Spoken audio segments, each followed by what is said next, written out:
104.8, 104.8, Chennai Live. The voice of Chennai on The Breakfast Show with Rohan Sen.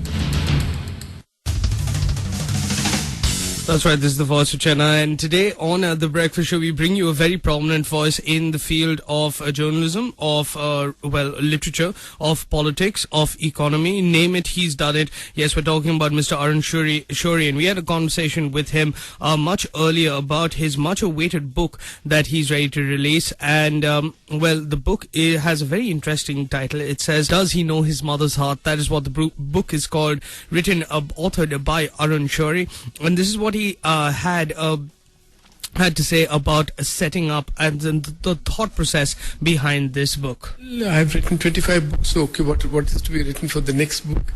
There's no great motivation, but it certainly has struck a chord, and especially among mothers of handicapped children. And so the book is about the explanations for suffering, as to how I was brought into touch with suffering because of our child and my wife's own difficulties. And therefore I naturally looked for what is the explanation for suffering in the basic religious texts. And what did these great saints like Ramakrishna Paramhans and Raman Maharishi say when people who had suffered blows went to them for solace? And in the end, what did they say about their own cancers? Because both of them died very painful, very prolonged deaths of cancer. So what did they say? Because they were such good people. Why did it happen to them? So I've tried to understand the explanations for suffering as given in the texts and as by such great people, and how I found them unsatisfactory and therefore gravitated to the teachings of the Buddha. That's what the book is about.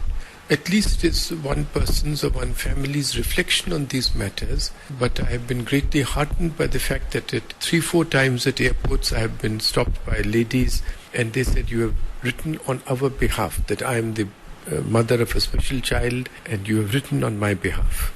Well, that was him talking about what the book is all about. Now, this is him explaining the motivation behind the book. Actually, that arises from a conversation, with several conversations with Mr. J. Krishnamurti.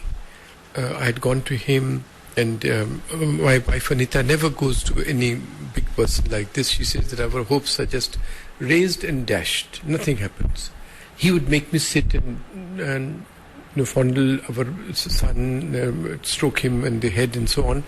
And then in between the conversation, which would last half an hour or 45 minutes, he just turned to me and said, and your wife didn't come? So I would give some excuse that she's busy with the school for spastic children, or her sisters has come. So this happened 2-3 times. Each time he would say, and your wife didn't come?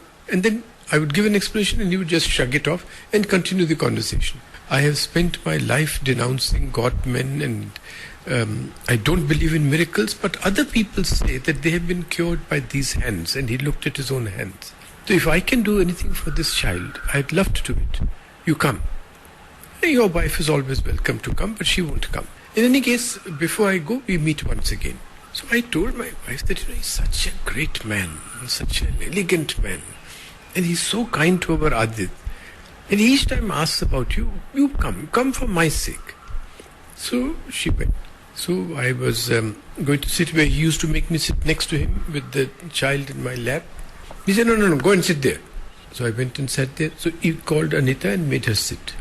And he took her hand. And the conversation proceeded as always. And at one point, suddenly he turned to her and said, what do you feel about your child? She said, he's a very happy child. I didn't ask you what kind of a child he is. I said, what do you feel about your child? She said, he's our life. Krishnamurti raised his voice.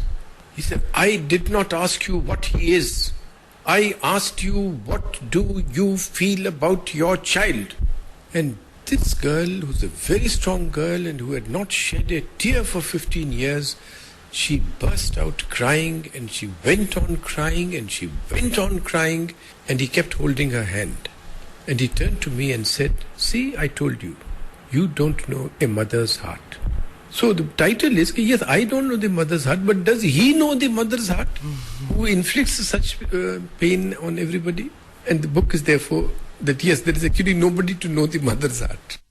There you go. That was Mr. Arun Shourie in conversation with us. We'll be right back to find out more about his days in St. Stephen's College and, of course, a lot more anecdotes about the book and about his life right here on The Breakfast Show on Chennai Live.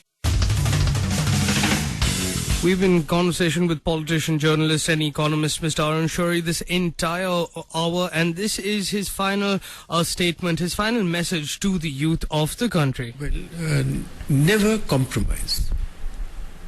In regard to conduct, it doesn't matter what you do about policies, you should always be open to new ideas, but in regard to values and conduct, never compromise. And that means that you will not allow, you will be prepared to suffer the consequences of your belief. That's commitment. Not shouting a slogan, not going on a demonstration. You must be prepared to take the consequences of the stand you have taken. And I would hope that we would always take this stand in not in our interest, but in that what the country requires. Second thing, I think in personal life, there's a very precious sentence of the Dalai Lama. He says, if you want to be truly selfish, help someone. Because in helping someone, your own, you will see, oh, I am helping him, why is he not doing something for me in return? Then you can study your mind, you can observe your mind. So I have, with my very small thing in devotion to the Dalai Lama, added a footnote to that. If you want to be truly selfish, help someone who cannot do anything for you in return. Because if he is a big man, so I help him. And then I keep waiting, oh, I have helped him and he's not done anything for me in 2 years. So help someone who can't do anything for you in return. Then the therapeutic value of the service you do will be much greater. And how much to help? The answer is given by Mother Teresa, love till it hurts. Because by that time, then it will not hurt. Very wise words from a very wise man. If we could all just, take all those things into consideration, I'll lead our lives that way. All right, I'll be back in just a bit with news, some sad news about a very famous actor passing away at the age of 54, as well as some prizes to give you guys for being such awesome listeners. So you guys stay tuned to The Breakfast Show. We'll be right back.